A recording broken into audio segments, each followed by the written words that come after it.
صبر کا مطلب ہے اللہ تعالیٰ کی عطا کردہ آزمائش پر حوصلہ کرنا، اور رضا کا معنی اصطلاحی معنی عرض کر رہا ہوں جو رائج ہیں زیادہ باتیں۔ صبر اور رضا کا مطلب ہے اللہ تعالیٰ کی رضا پہ راضی ہو جانا۔ یہ جو صبر ہوتا ہے، رضا ہوتی ہے، یہ چیزیں انسان کو سکون دے دیتی ہے۔ انسان ٹینشن سے، ڈپریشن سے، پریشانی سے بچ جاتا ہے۔ جو لوگ راضی بالرضا نہیں رہتے وہ بڑی پریشانی کا شکار ہو جاتے ہیں۔ ہر وقت کی بے سکونی اور ہر وقت کی تکلیف ان کا مقدر بن جاتی ہے۔ ہمارے ہاں عجلت ہے، جلد بازی ہے، لوگ برداشت سے بہت دور چلے گئے۔ اس کا نقصان ہے جھگڑا، اختلاف، بغض، اور پھر تھوڑا آگے بڑھیں تو قتل، اور تھوڑا اور کام شدید ہوا تو خودکشی۔ یہ ساری چیزیں اس وقت پیدا ہوتی ہیں جب انسان صبر اور حوصلہ چھوڑ دیتا ہے۔ اور دوسرا، ہم یہ سمجھنے لگے کہ صبر کرنے والے بزدل ہوتے ہیں، حالانکہ صبر بزدلی نہیں، صبر دلیر لوگ کرتے ہیں۔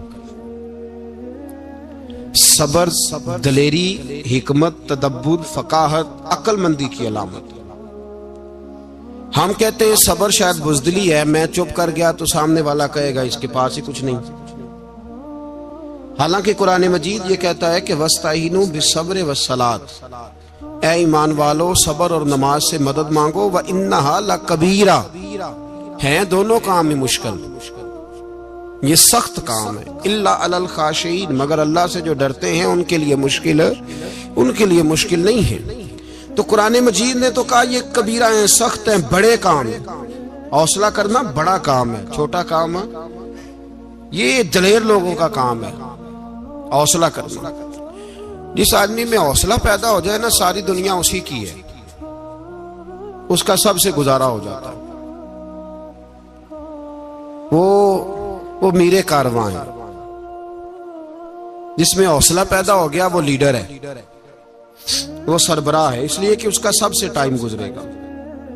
اور جو آدمی حوصلہ نہیں پیدا کرتا، صبر نہیں کرتا، اس کا تو ماں باپ سے وقت نہیں گزرتا، اپنے بال بچوں سے اختلاف ہو جاتا ہے، اپنے سگے بہن بھائی ان کے ساتھ۔ اس کی وجہ کیا ہے کہ حوصلہ نہیں، صبر نہیں، راضی بالرضا نہیں۔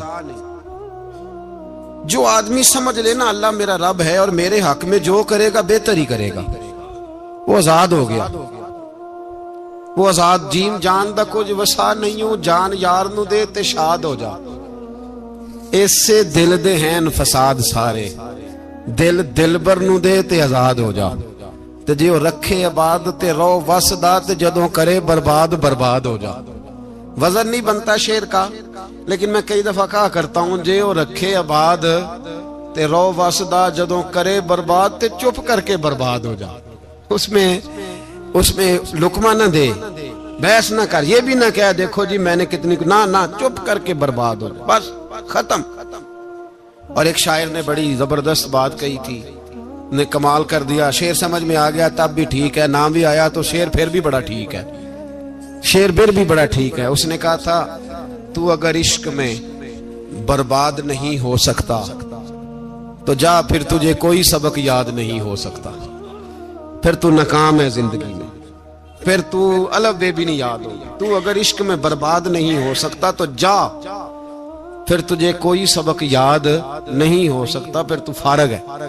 تو عزیزو یاد رکھو، صبر، حوصلہ، دانائی یہ آپ کو بڑا کرے گی۔ میرے رسول پاک صلی اللہ تعالی علیہ وسلم کو اللہ نے سمندروں سے بڑا حوصلہ عطا فرمایا تھا، سمندروں سے بڑا، سمندروں سے بڑا مشکل ہوتا ہے بیٹی کے قاتل سے صلح کرنا، بڑا مشکل ہوتا ہے، بڑا مشکل ہوتا ہے کانٹے بچھانے والوں کے رستوں میں پھول بچھانا، اور بھائی یہ بڑا ہی مشکل ہے، بڑا جنہوں نے پتھر برسائے ہوں، مکے سے نکالا ہو، ان کے گلے میں پھولوں کے ہار ڈالا، پر سلام اس پر کہ جس نے دشمنوں کو بھی کبائیں دیں، سلام اس پر کہ جس نے گالیاں سن کر دعائیں دی۔ تو حضور نے حلم کا مظاہرہ کیا، تدبر، صبر ایک تدبیر ہے، یہ آپ کو سیاںا کر دے، جو اللہ نے آپ کو دیا اس پہ راضی رہے، صبر کرے، اور اپنے ارد گرد لوگوں کو دیکھ کے پریشان نہ ہو۔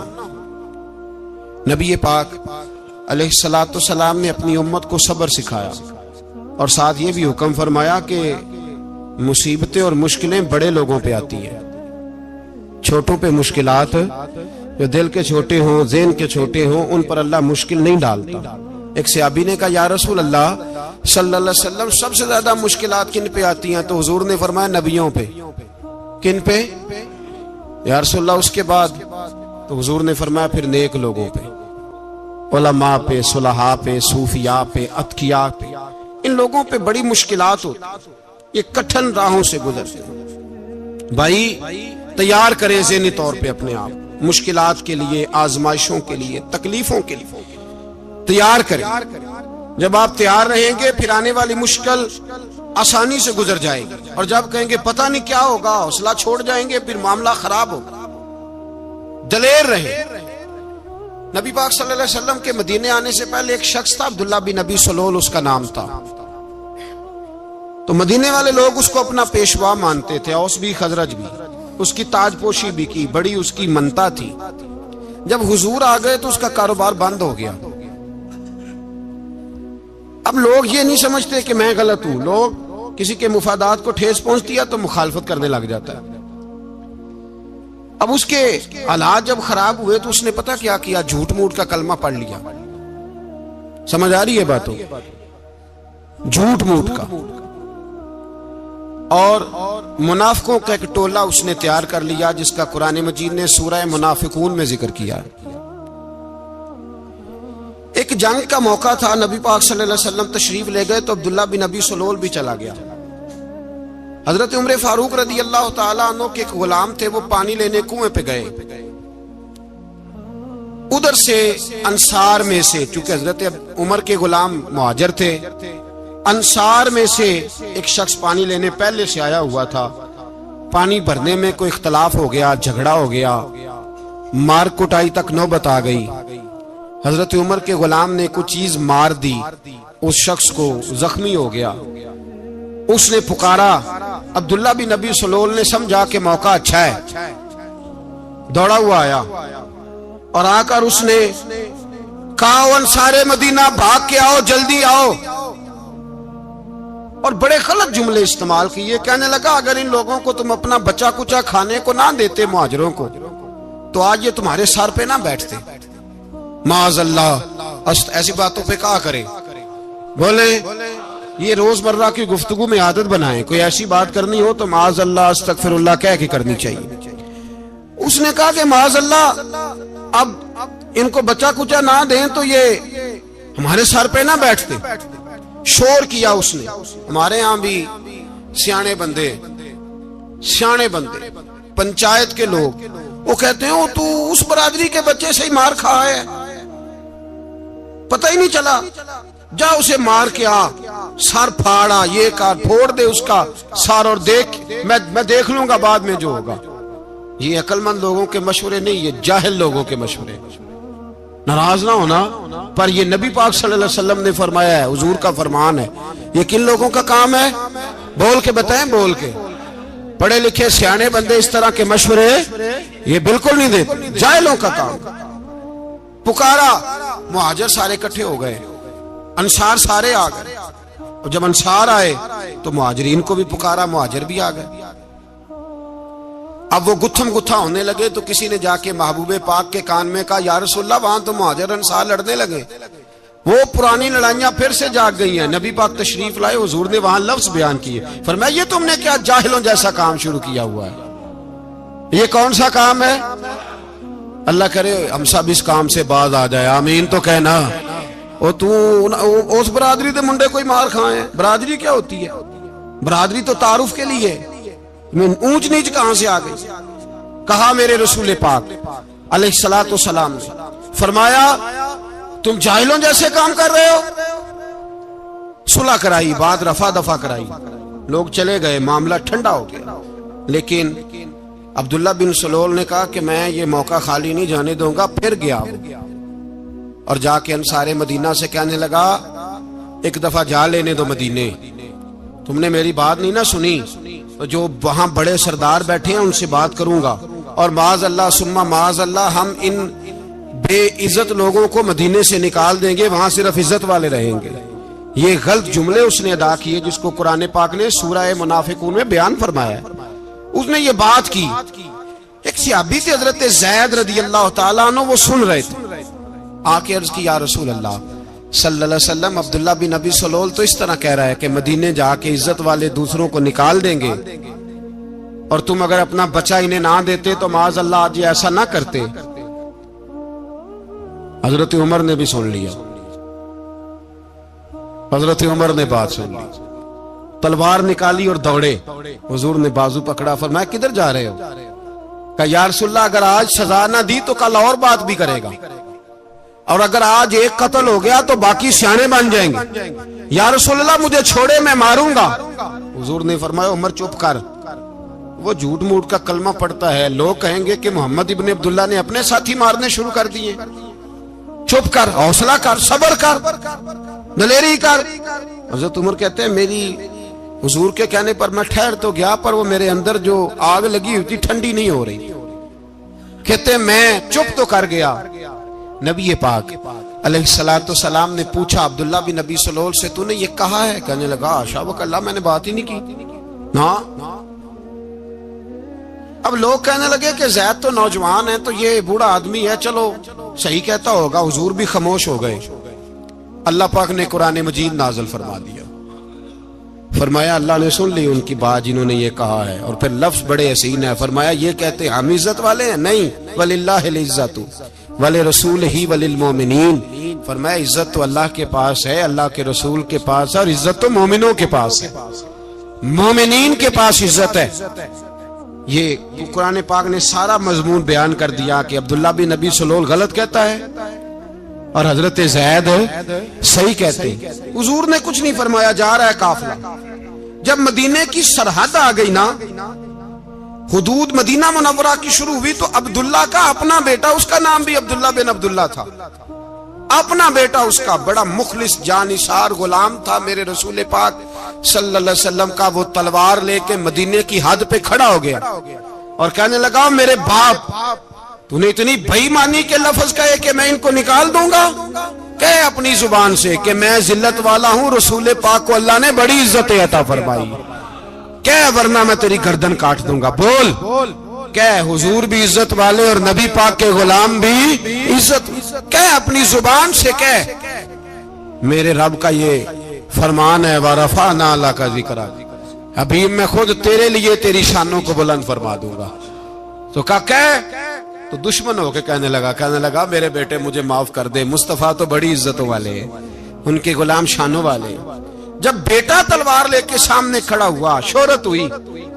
اب نبی پاک نے حضرت عمر کی طرف دیکھا، کہا عمر تیری بات صحیح تھی، اب جو ہوا یہ زیادہ صحیح تھا. وہ میں نے تجھے کہا حوصلہ کر، تدبر کر، وقت کا انتظار کر، یہ صحیح ہوا کہ وہ صحیح تھا. تو حضرت عمر فاروق کہنے لگے یا رسول اللہ میں گواہی دیتا ہوں آپ واقعی اللہ کے سچے رسول ہیں صلی اللہ. اتنی اچھی رائے. وقت فیصلہ کرتا ہے. تدبر سے چلے، دانائی سے چلے، علم پیدا کریں، بردباری. ہمیں کئی دفعہ سجدہ صاف کرنا پڑتا ہے، ہم جو کہتے ہیں بات اس کے الٹ نکل آتی ہے. ہم کسی شخص کے بارے میں کچھ تبصرہ کر بیٹھتے ہیں، کچھ عرصے کے بعد ہمیں پتہ چلتا ہے کہ وہ تو ایسا تھا ہی نہیں، ہم نے غلط بات کر.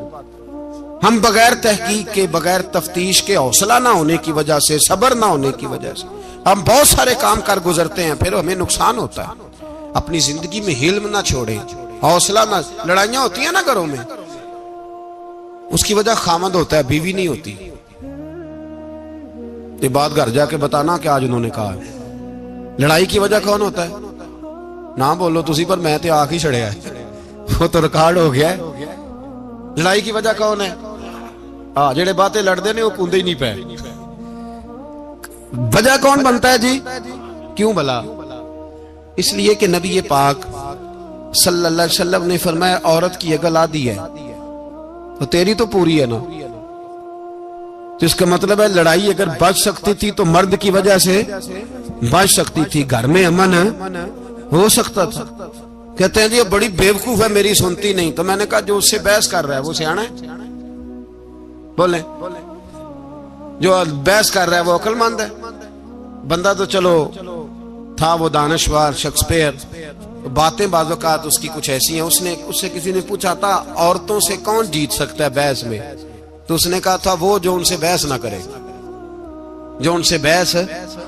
تو بھائی تو وجہ اس لیے کہ حوصلہ تو نہیں کرنا تھا۔ نبی پاک علیہ السلام نے فرمایا بی بی ٹیڑھی لکڑی ہے، سیدھی کرنے کی کوشش کرو گے تو ٹوٹ جائے گی سیدھی۔ تو پھر کتنا بیوقوف ہے جو پتھر سے سر رگڑ رہا ہے، کتنا نادان ہے جو یہ حرکت کر رہا ہے، دریا میں چھلانگ لگا کے کہتا ہے ڈوبوں گا نہیں۔ تو بھائی حوصلہ پیدا کرے، علم پیدا کرے۔ بہت ساری ایسی باتیں کرے کہ جس میں اشتعال آئے گا، فٹافٹ 3 لفظ طلاق کے دے دیے، اب بھاگا گیا مفتی صاحب کے پاس، اوہو 4 بچوں کا کیا بنے گا۔ اور یہ بات پکی ہے کہ بچوں کو صرف ان کی ماں ہی پال سکتی ہے، ان کی ماں۔ اور بات مجھے نہیں بھولتی، ایک شخص نے بیوی کو طلاق دے کے دوسری شادی کی، اس کا بیٹا تھا 10 سال کا۔ اس نے اپنے بیٹے سے کہا کہ بیٹے بتا پرانی اماں صحیح تھی یا یہ صحیح ہے؟ اس نے کہا نہیں ابا وہ تو جھوٹ بڑے بولتی تھی، یہ صحیح ہے۔ وہ جھوٹی تھی، وہ جھوٹ بڑے بولتی تھی میری سگی اماں، یہ سچ بولتی ہے۔ اس نے کہا وہ کیسے؟ کہنے لگا اس لیے کہ میں کوئی شرارت کرتا تھا تو میری سگی اماں مجھے تھپڑ مارتی تھی، وہ کہتی تھی تجھے روٹی نہیں دے رہی، جا دوڑ جا گھر سے۔ تو میں دوڑ جاتا تھا تو جھوٹ بولتی تھی نہیں دینی، پھر آدھے گھنٹے کے بعد مجھے ڈھونڈنے لگ جاتی تھی، ڈھونڈ کے لاتی تھی، پھر میری منت کرتی تھی، پھر مجھے کہتی تھی نہ مجھے ستایا کر، پھر میرا ماتھا چومتی تھی، پھر میری مرضی کا کھانا بنا کے دیتی تھی، پھر میرے منہ میں لقمے ڈالتی تھی۔ جھوٹی تھی، پہلے کہتی ہے نہیں دینی، پھر پیچھے بھاگتی ہے۔ یہ سچی ہے، میں شرارت کرتا ہوں تو تھپڑ مار کے نکالتی ہے، پھر میں منتیں کرتا ہوں پر روٹی نہیں دیتی، پیر پکڑتا ہوں نہیں دیتی، سچ بولتی ہے، اپنی بات پہ ڈٹ جاتی ہے۔ او بھائی بچے اس کی ماں ہی پال سکتی ہے، تو نے 3 جملے کہتے سوچا ہی نہیں، تیرا کا گیا تو یہ تو نئی بیوی ملے گی، اور اس کا بھی کیا گیا، اس کو بھی شاید شوہر مل جائے۔ ان پھولوں کی پرورش صرف ان کا مالی کر سکتا ہے، دوسرا کر سکتا تو نے حوصلہ ہی نہیں کیا۔ ٹھیک ہے غلطی بی بی کی تھی پر تو مرد تھا نا، تیرے پاس تو دلیری تھی، فٹافٹ 3 طلاق کے جملے کہہ دیے۔ اور میرے رسول پاک علیہ السلام نے فرمایا جائز کام بڑے ہیں پر طلاق جائز تو ہے پر میرے رب کو پسند نہیں، اللہ کو پسند۔ تو نے مالی بگا دیا جس نے تیرے گھر کا باغ سینچنا تھا۔ تو بھائی یہ حوصلہ نہیں، درجنوں طلاقیں، 20 کیس، اور ابھی وہ شادی کے پورے کپڑے نہیں پہنے تو طلاق پہلے۔ اس کی وجہ یہ کہ حوصلہ نہیں، صبر نہیں، رضا نہیں، ہم احساس نہیں کرتے۔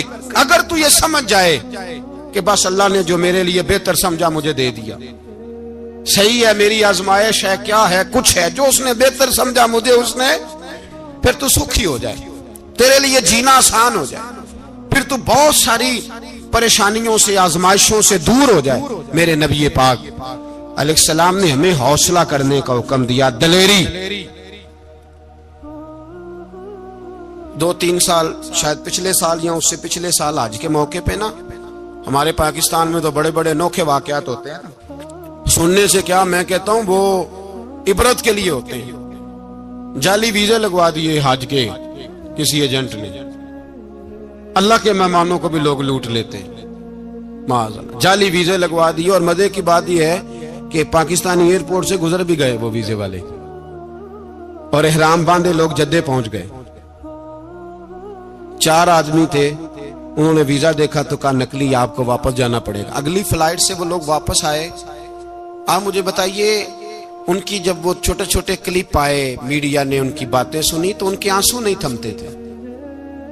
ایک آدمی احرام باندھ کے گیا ہے، معمولی سمجھتے ہیں آپ؟ میرے جیسا غریب آدمی کبھی اس نے ارادہ کیا ہو مدینے جانے کا، لیٹ ہو جائے تو کلیجہ پھٹنے کو آتا ہے، کچھ مجبوریاں پیروں میں آ جائے، نہ جا سکے تو پتہ نہیں کتنی توبہ کرنے کو دل کرتا ہے کہ کہیں غلطی تو نہیں ہو گئی، کوئی ایسی بات تو نہیں نکل گئی۔ یقین کریں طبیعت پریشان ہو جاتی، یار کوئی ایسا کام تو نہیں ہوگا جس کی وجہ سے یہ بات ہوئی۔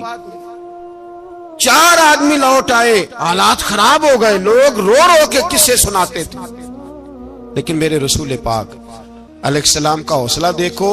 حضور کعبے کا بھی کعبہ، حضور مالک، حرم کے مالک مطلق، جن کے صدقے اللہ نے کعبہ کو بیت اللہ بنایا۔ حاجیو آؤ شہنشاہ کا روضہ دیکھو، کعبہ تو دیکھ چکے اب کعبے کا بھی کعبہ دیکھو۔ حضور 1400 صحابہ کو لے کے گئے عمرہ کرنے، مقام حدیبیہ پر پہنچے تو کافروں نے روک لیا، ہم عمرہ نہیں کرتے، تو اور میں خادم اور جو وارث و مالک ہیں 1400 صحابہ، ہم نہیں عمرہ کرنے دیتے، واپس جائیے۔ صلح لکھی جا رہی ہے، صلح کی شرطیں کیا ہیں؟ مکے سے کوئی آدمی غلطی سے بھی مدینے چلا گیا، مکے کا آدمی تو مسلمان اگر ان کے ظلم سے تنگ آ کے، مکی مسلمان کافروں کے ظلم سے تنگ آ کے مدینے چلا گیا تو مدینے والے واپس کریں گے، اور اگر مدینے سے کوئی شخص غلطی سے بھی مکے چلا گیا تو مکے والے واپس نہیں کریں گے۔ اتنی سخت شرائط، حضرت عمر غصے سے کانپنے لگے، صحابہ پریشان ہیں، پر میرے رسول پاک نے صبر دکھایا، حوصلہ، تدبر، یہ تدبیر ہے، صبر ایک بہترین تدبیر ہے، اگر کوئی اپنائے تو بہترین طریقہ ہے۔ حضور نے فرمایا ہمیں منظور ہے، صلح کرو، اور اتنا سخت حکم ہے، کہنے لگے 1400 احرام والے واپس جائیں، بعد میں آنا، اس وقت نہیں عمرہ کرنے دیں گے۔ میرے نبی پاک علیہ السلام، مجھے بتاؤ، مجھے اور آپ کو دکھ ہوتا ہے تیاری ہو تو پروگرام رہ جائے، تو اگر احرام باندھا ہو اور اللہ کے رسول نے بندھوایا ہو تو حضور واپس لوٹنے لگے تو کتنی تکلیف کی بات ہے۔ حضور نے فرمایا چلو آئندہ آئیں گے، معاہدہ لکھا جا رہا ہے، حضرت علی معاہدہ لکھ رہے ہیں، لکھو محمد الرسول اللہ صلی اللہ علیہ، محمد الرسول اللہ صلی اللہ علیہ وسلم اور قریش مکہ کے بیچ معاہدہ۔ یہ تحریر لکھی جا رہی تھی تو ابو سفیان بول پڑا، کہنے لگا جی ہم محمد الرسول اللہ نہیں نکلنے دیں گے، معاذ اللہ، یہی تو ہمارا جھگڑا ہے، اگر آپ کو رسول اللہ مان لیا تو پیچھے رہ کیا گیا، محمد ابن عبداللہ لکھیں۔ حضور نے حضرت علی سے فرمایا رسول اللہ کاٹ کے محمد ابن عبداللہ لکھو۔ حضرت علی لکھ رہے تھے، محمد رسول اللہ لکھا تھا، فرمایا رسول اللہ کاٹ کے محمد ابن عبداللہ لکھو۔ تو حضرت علی کہنے لگے حضور مجھے یہ لفظ کاٹنا نہیں آتا، حضور مجھے یہ لفظ کاٹنا، کسی صحابی نے اعتراض نہیں کیا کہ لکھنا آتا تھا، کہا مجھے کاٹنا۔ حضور نے دوبارہ کہا علی کاٹ دو، کہا یا رسول اللہ مجھے یہ لفظ کاٹنا نہیں آتا۔ میرے حبیب نے تیسری دفعہ کہا علی کاٹو، تو شیر خدا نے قلم چھوڑا، ہاتھ باندھے اور کھڑے ہو کہنے لگے محبوبہ مجھے تیرے قصیدے لکھنے آتے ہیں، کاٹنے کوئی نہیں آتے، میں مجبور ہوں، مجھ سے نہیں ہوتا، کوشش کرتا ہوں، نہ قلم اٹھتا ہے نہ ہاتھ چلتا ہے۔ میرے حبیب پاک نے قلم پکڑا اور لفظ رسول اللہ خود کاٹ کے محمد ابن عبداللہ کرایا۔ بھائی وقت گزر گیا، صلح ہو گئی، یہ تدبر، یہ حوصلہ، یہ تدبیر میرے نبی نے فرمائی۔ اب تو 1400 کو مکے نے نہ داخل ہونے دیا، لیکن 1 سال ہی گزرا، تھوڑا ہی وقت گزرا، میرے رسول پاک 10,000 کو لے کے مکے میں داخل ہو گئے۔ 10,000 اس نے فائدہ دیا، حکمت کیا تھی، تدبر کیا تھا؟ قریش روز لڑائی کرنے آ جاتے تھے، تبلیغ ہی نہیں کرنے دیتے تھے، ان سے صلح ہو گئی تو نبی پاک نے کیسر کو خط لکھا، کیسر روم کو، ہرکل کو، دور دراز تبلیغ پھیل گئی، مسلمان 100,000 سے زیادہ ہو گئے، ان کی طرف سے اب وہ لڑائی بند ہو گئی۔ میرے حبیب پاک علیہ السلام کے حوصلے نے کمال دکھایا، اس تدبیر نے فائدہ دیا امت مسلمہ کو۔ 10,000 کا لشکر لے کے حضور کعبے میں داخل ہوئے۔ کل جو ابو سفیان کہتے تھے نا محمد رسول اللہ لکھنے نہیں دوں گا، آج وہ خود کہہ رہے تھے اشہد ان لا الہ الا اللہ واشہد ان محمد رسول اللہ صلی اللہ علیہ۔ کل جو کہہ رہے تھے کہ میں یہ لفظ نہیں لکھنے دوں گا، آج ابو سفیان کی حویلی میں لاکھوں لوگ، ہزاروں لوگ بیٹھے تھے اور سارے کہہ رہے تھے محمد الرسول اللہ، محمد الرسول اللہ، محمد الرسول اللہ صلی اللہ علیہ وسلم۔ میرے محبوب کی تدبر نے، فقاہت نے، اور پھر کمال ہوا۔ 1400 کہاں اور 1,44,000 کہاں، 1400 کہاں اور 1,44,000۔ 1400 کو نہیں جانے دیا عمرہ کرنے، میرے رسول پاک 1,44,000 کو لے کے حج کرنے چلے گئے۔ حضور نے حج کیا، ہر طرف لبیک لبیک کی صدائیں بلند ہوئی۔ یہ میرے نبی پاک کا تدبر ہے، حوصلہ ہے۔ اگر وقتی طور پہ حوصلہ کر جاؤ گے، دلیری کر جاؤ گے، آنے والا وقت آسان ہو جائے۔ حوصلہ نہیں، صبر نہیں، سکون نہیں، دو چار باتیں، یہاں تک کہ لوگ ابا جی کی بات برداشت نہیں کرتے، ایسے جملے کہہ دیتے ہیں جو دوبارہ پلٹ کے نہیں آتے، ماں کو لفظ نہیں بولتے، باپ کی روح تک چھلنی کر دیتے ہیں وہ جملے، لیکن لوگ اس وقت حوصلہ کرنے، اور ہم پنجابی لوگوں نے تو گنجائش ہی بڑی دے دی ہے، کہتے ہیں بچہ ہے جے ایک ہی ہے، ایک میں حوصلہ کرے کی ہے ماشاءاللہ۔ تو اگر جوان ہو گیا تو کہتے ہیں گرم خون ہے، مکہ کم۔ اگر بوڑھا ہو گیا تو کہتے ہیں بوڑھوں میں حوصلہ نہیں ہوتا، نہ بچے میں نہ تو کس میں حوصلہ ہوگا؟ بولے کسی میں بھی نہیں۔ چھٹی سب کو فتویٰ مل گیا نا، یہ بچہ ہے جی، ابھی یہ تو بچہ ہے، آپ تو سیانے بیانے ہیں، یہ بچہ ہے۔ کمال ہو گئی ہے بھائی، کیا مطلب ہے بچہ ہے؟ بچے کو سارا پتہ ہے، ہر چیز اسے آتی ہے، حوصلہ کرنا ہی نہیں آتا، اور پھر کہہ دیا وہ تو گرم خون ہے۔ وہ کیا بات کرتے ہو، گرم خون؟ ابے کے گلے پڑ گیا گرم خون، اس کو کھڑا کرو نا ایس پی کے سامنے، اور اس کو مار تھپڑ اس کے منہ پہ، تیرے گرم خون کا پتہ چلے۔ غریب کے یہ گلے پڑ گئے، اس کو کھڑا کرو ایس او کے سامنے، پھر پتہ چلے گا خون کتنا گرم ہے۔ وہاں بالکل چپ ہے، بالکل خاموش ہے، اور گرم خون اس کا صرف اماں کے لیے، جلال صرف رہ گیا اگر غریب گھر کی بیٹی بیاہ کے لایا تو صرف اس کے لیے، کوئی ایسی بات نہیں۔ ہم بڑے سیانے، ہمارا غصہ بڑا سمجھدار ہے، ہمارا وہ گرم خون بڑا سیانا ہے، وہ جہاں دیکھتا ہے کہ معاملہ ہلکا ہے تو وہاں وہ گرم خون جلال میں، اور جہاں دیکھتا ہے کہ سامنے والا تگڑا ہے تو وہاں وہ گرم خون فوراً ٹھنڈا ہو جاتا ہے۔ حوصلہ پیدا کرے، زندگی حوصلے مند لوگ جیتے ہیں، جو حوصلے مند نہیں ہوتے وہ تو زندگی کا ایک سال لطف سے نہیں جی پاتے۔ حوصلہ کریں، مسکرائیں۔ میرے نبی پاک علیہ الصلوۃ والسلام پہ اتنی مصیبتیں آئیں کہ پہاڑ پہ آتی تو وہ ریزہ ریزہ ہو جاتے ہیں، لیکن کسی مقام پر بھی حضور علیہ الصلوۃ والسلام شکوہ کرتے نظر نہیں آتے۔